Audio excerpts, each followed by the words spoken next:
नीलाम्बुजश्यामलिकोमिलाङ्गं सीतासमारोपितवामभागं पाणो महासायकिचारिचापं नमामि रामं रघुवंशनाथम्।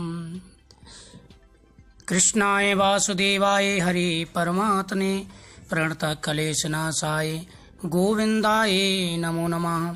स्वागत है आप सभी का मेरे HS भारद्वाज यूट्यूब चैनल पर। आज मैं आपको कार्तिक मास के 9वें दिन की कथा सुना रहा हूँ। 9वें अध्याय की। राजा प्रतु देवर्षि नारद से कहते हैं कि हे नारद, कार्तिक मास का व्रत करने वाले लोगों का आपने बहुत उत्तम फल कहा। अब कृपा करके तुलसी मातम कहिए।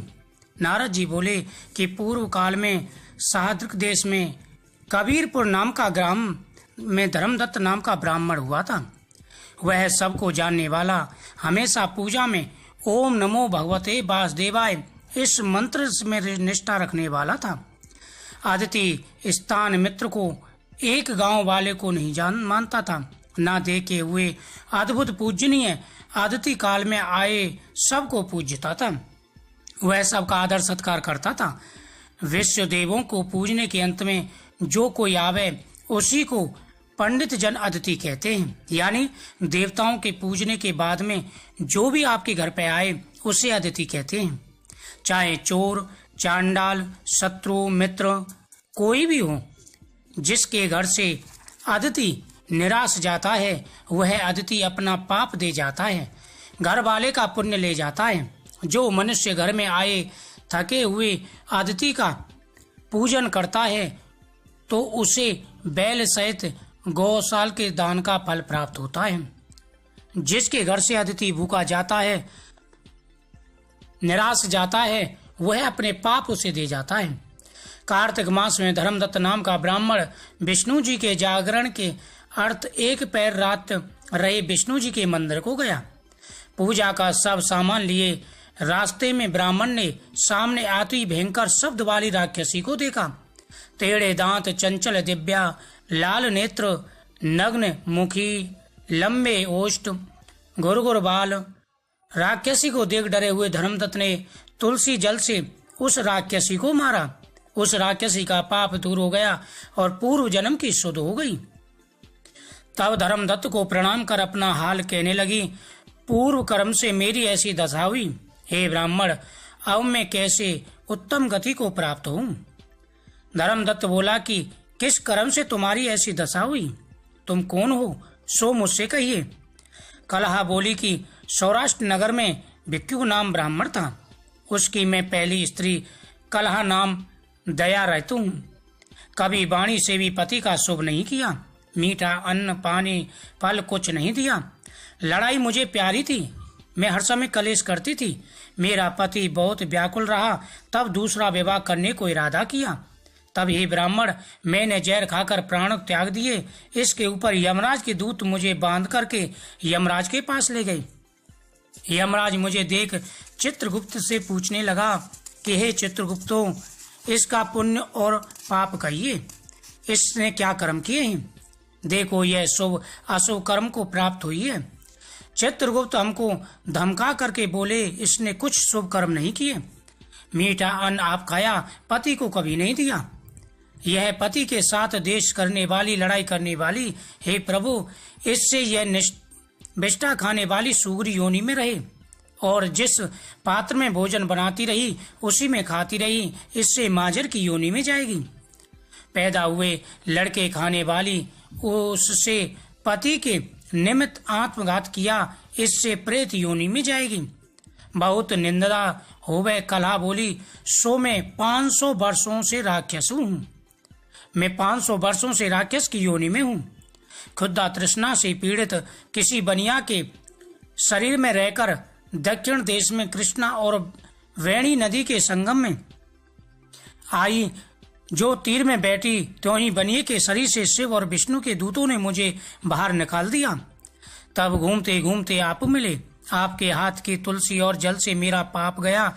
महाराज, मुझ पर कृपा करूं। कैसे उत्तम गति मिले? 3 उग्र योनियों से, प्रेत योनि से कैसे मुक्ति हो? धर्मदत्त बोला कि तीर्थ दान व्रत से पाप दूर होते हैं, वे प्रेत की देह में नहीं हो सकते। तुमको देख के हमारा मन बहुत दुखी है, तुम्हारा पाप बहुत उग्र है, थोड़े पुण्य से नहीं जाएगा। इससे हमने जन्म पर्यंत जो कार्तिक व्रत किया है उनके आधे पुण्य के प्रभाव को तुम्हें देता हूँ, क्योंकि कार्तिक व्रत की समता यज्ञ दान कुछ भी नहीं कर सकते। कार्तिक का बड़ा पुण्य होता है। ऐसे बोल के धर्मदत्त ने तुलसी युक्त जल से अभिषेक किया, 12 अक्षर का विष्णु का मंत्र सुनाया, तब कला प्रेत योनि से छूट गई। जल तो अग्नि के समान रूप हो गया, दिव्य रूप को धारण किए लक्ष्मी के समान प्रतीत होती। ओम नमो भगवते वासुदेवाय मंत्र बोलते हुए कला ने ब्राह्मण को नमस्कार किया और आनंद से कहने लगी कि हे द्विज श्रेष्ठ, आपके प्रसाद से नरक से मुक्ति मिली है। पाप रूपी समुद्र में डूबी मुझे आप नौका के समान मिले। नारद जी बोले कि इस प्रकार ब्राह्मण से बोलते ही उसने तेजवान विष्णु जी के गढ़ों से युक्त विमान देखा। पुण्यशील सुशील विष्णु दूतों को द्वारा कलह अप्सराओं से सेवित विमान में बैठाई गई। विमान को देख धर्मदत्त विस्मित हुआ और सुशील गढ़ों को देख करके जमीन पर दंडवत प्रणाम किया। पुण्यशील सुशील धर्मदत्त ब्राह्मण को उठा करके सराहना करने लगे और धर्मदत्त सहित बोलने लगे कि हे द्विज श्रेष्ठ, हे ब्राह्मण, तुमने बहुत अच्छा किया है। विष्णु की मैं तुम्हारी प्रीति है, सदा दीन में दया रखते हो, धर्मज्ञ हो, विष्णु जी का व्रत करने वाले हो। बालपन में जो तुमने कार्तिक का व्रत किया, इस दान से इसका पाप दूर हो गया, विष्णु लोक की इसको प्राप्ति हुई है। वे मनुष्य धन्य जिन्होंने भक्ति से विष्णु जी का पूजन किया। जैसे तुमने विष्णु जी को अपना सब कुछ माना। बहुत 1000 वर्ष तुम्हारी 2 स्त्री होंगी। जब पुण्य समाप्त होगा तब पृथ्वी में जन्म लोगे। सूर्यवंश में राजा दशरथ हो गए, 2 स्त्री होंगी, तीसरी राजा दशरथ की स्त्री यही कला केकई होगी। वहां भी तुम्हारे पुत्र विष्णु जी राम नाम से निकट रहेंगे। राजा प्रतु बोले कि हे नारद जी, विष्णु जी के पूजन का महत्व तुमने सुनने की इच्छा है सो संपूर्ण कहिए। नारद जी बोले, दूसरों के हंसने के वास्ते भी जो कोई विष्णु जी का व्रत करता है वह भी विष्णु के लोक को जाता है। जो श्रद्धा से करे उसका तो कहना ही क्या। यहाँ एक इतिहास कहता हूँ। धूम्रकेश नाम का राजा उत्तम गति को प्राप्त हुआ। रम्य कालिंद पर्वत में दीघ्रपुर नाम ग्राम था। उसका सूर्यवंश में उत्पन्न धर्मात्मा सुबाहु नाम राजा हुआ।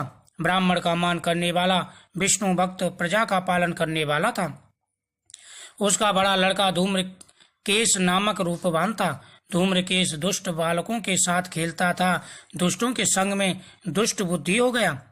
हमेशा जुआ खेलता, उसी के वास्ते चोरी करता, चोरी मद पीता, युवावस्था में मछली का मांस खाने लगा। धूर्त लोगों के साथ गांव के स्त्रियों को देखता, छल से, धन से, बल से नहीं भोग करने लायक ब्राह्मण स्त्रियों को भी काम से मोहित नहीं छोड़ता। राजा ने ऐसा हाल सुन करके बहुत तरह से ताड़ना दी, परंतु उसका स्वभाव नहीं बदला। कभी राजा का लड़का गेंद खेलता, उसने गेंद को चलाया हुआ गेंद राजा के मकान में गई। उसे देखने को वहां राजा की स्त्री आई।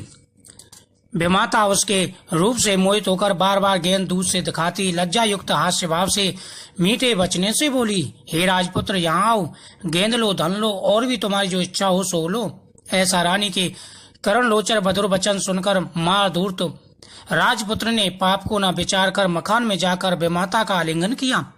राजा ने उसका ऐसा कर्म देख देश से उसे निकाल दिया। मरने लायक उसे पुत्र भाव से मारा नहीं। राजा ने निकाला गया धूम्रकेश मनुष्य रहित वन में फल फूल खाने लगा। चोरी करता, रास्ते में मुसाफिरों को लूटता। राजा के भय से कोई उससे कुछ नहीं कहता। वन में घूमते घूमते देवयोग से शुभ वृंदावन में आया। वहां भय से रात को मथुरा में चोरी करने के वास्ते गया। वहां पर एक वेश्या का घर बहुत अच्छा देखा।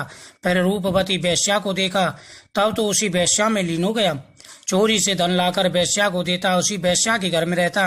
राजा के सिपाही न जान सके। सिंधु देश में रहने वाला ब्राह्मण सत्यव्रत नामक सुंदर बुद्धिमान इंद्रियों के अर्थ से विरक्त पुत्र घर छोड़ के वृंदावन में आया। रात दिन कृष्ण का आराधना करने लगा।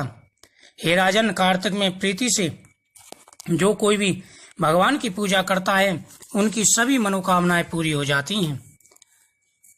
हे देव, हे ईश्वर, हमको मुख्य वरदान दो।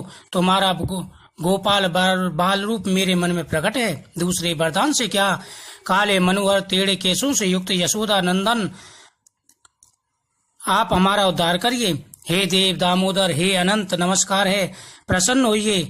हे प्रभु, दुख रूपी समुद्र में डूबे दीन का रक्षक करो। हे ईश, अज्ञानी मुझको नेत्रों के आगे करो। जैसे तुमने कुबेर के लड़के नलकुबर मणिगिरी को वृक्ष की योनि से छुड़ाया, वैसे ही आप हमारे पापों को दूर करिए। इस प्रकार से वह भगवान की पूजा करने लगा। मिट्टी की मूर्ति बनाकर उसी प्रकार पूजन किया। हास्य युक्त दुष्ट मन राजपुत्र ने उसी तरह कृष्ण जी का नाम लिया, यानी जिस प्रकार से वह भगवान की पूजा कर रहा था उसी प्रकार से राजा का पुत्र भी उसकी नकल करने लगा। उसका अपराध देख के राजा के सिपाहियों ने उसे मार डाला। यमराज के दूत यमराज के पास ले गए। यमराज ने उसे कार्तिक महीने में उसका हास्य युक्त छल से मथुरा में कृष्ण जी का पूजन कर्म देखा। यमराज ने आसन से उठकर उसका आदर सत्कार किया। दूतों को धमकाने लगे। यम बोले कि ये दुष्टों, तुम्हारा ज्ञान भ्रष्ट हो गया है, तुम्हें धिक्कार है। तुम्हें पता नहीं है, भगवान विष्णु और भगवान शिव के भक्तों को हम नहीं लाते, उनका अधिकार स्वयं भगवान का ही होता है। ऐसे बोल के धर्मराज धूमकेश से बोले, तुमको बहुत कष्ट दिया। मथुरा में आकर कार्तिक महीने में कृष्ण जी का तुमने पूजन किया। राजा के सिपाहियों ने दंड दिया। तुम बैकुंठ लाने लायक हो, हमारे पुर में आने लायक नहीं हो। धूम्रकेश बोला कि यमराज, हमेशा जन्म मरण से युक्त मेरा बैकुंठ जाने को कैसा हुआ? मुझे बैकुंठ की प्राप्ति किस कर्म से हुई? धर्मराज ने कहा कि जो तुमने भगवान विष्णु का पूजन किया है उसी के प्रताप से तुम बैकुंठ के अधिकारी हुई हो। जो तुमने दुज को देख करके उसकी नकल से भगवान की मूर्ति बना करके पूजन किया था, उसके प्रताप से ही तुम्हें बैकुंठ के अधिकारी हुए हो। अब तुम मेरे यहाँ पर नहीं, भगवान विष्णु के यहाँ पर रहने लायक हो। जो लोग भगवान विष्णु की पूजा करते हैं, जो लोग कार्तिक के महीने में भगवान कृष्ण की पूजा करते हैं, उनको बैकुंठ लोक की प्राप्ति होती है।